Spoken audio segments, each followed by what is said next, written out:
Olá, graça e paz. Nós estamos no Devocional Rema 365 e eu quero falar sobre considere o tempo e o modo de Deus. Nossa passagem bíblica é 1 Samuel, capítulo 8 ao capítulo 10. Quando nós iniciamos a leitura no capítulo 8, logo percebemos que Samuel, o profeta, havia envelhecido, porém ele não foi capaz de transmitir o legado de integridade e também de obediência a Deus aos seus filhos, que se desviaram do caminho e passaram a entrar em um processo de decadência moral. Nós encontramos isso no versículo 3 de 1 Samuel, capítulo 8. Porém, seus filhos não andaram pelos caminhos dele, antes se inclinaram à avareza e aceitaram subornos e perverteram o direito.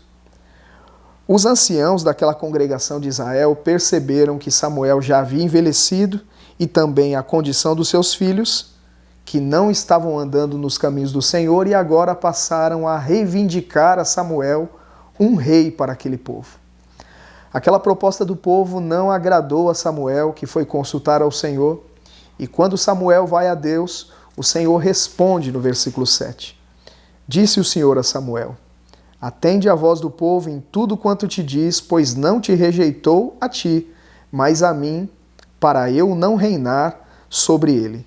Segundo todas as obras que fez desde o dia em que o tirei do Egito até hoje, pois a mim me deixou e a outros deuses serviu, assim também o faz a ti.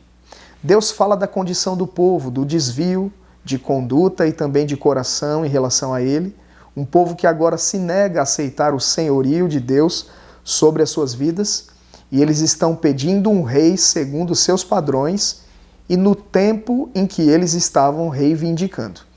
Nós encontramos Deus aceitando aquela proposta, apresentando, é claro, essas ressalvas.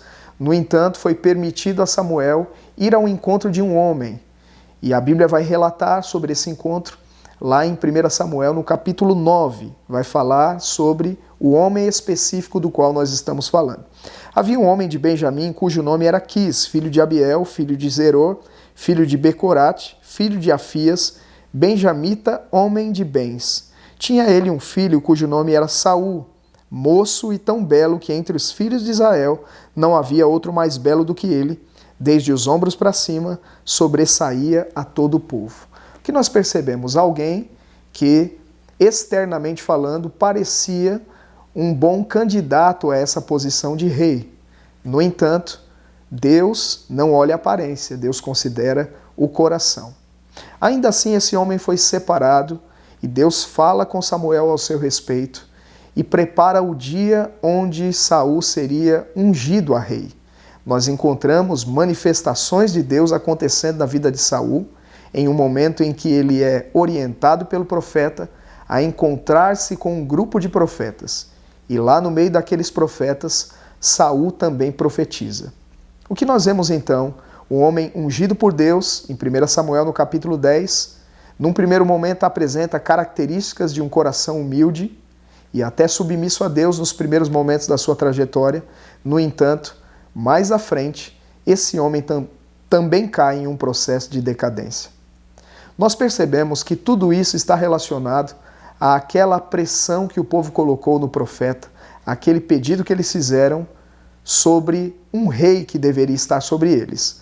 No entanto, nós encontramos atrás nas Escrituras, em outras passagens, o desejo de Deus reinar sobre o seu povo e ele haveria de escolher um rei segundo o seu coração.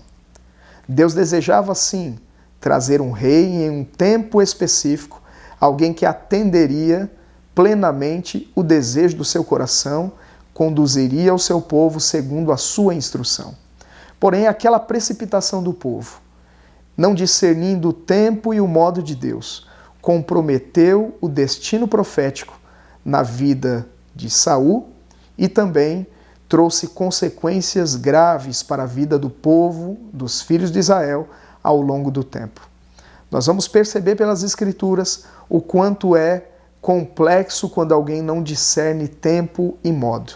O projeto divino pode ser comprometido na vida de alguém porque uma pessoa queimou a sua largada, não entendendo os processos que envolvem a vida com Deus. Assim, nós tomamos essa lição através dessa passagem, que existe um tempo e o modo de Deus fazer as coisas e nós devemos nos submeter aos processos divinos para que possamos cumprir plenamente o nosso propósito.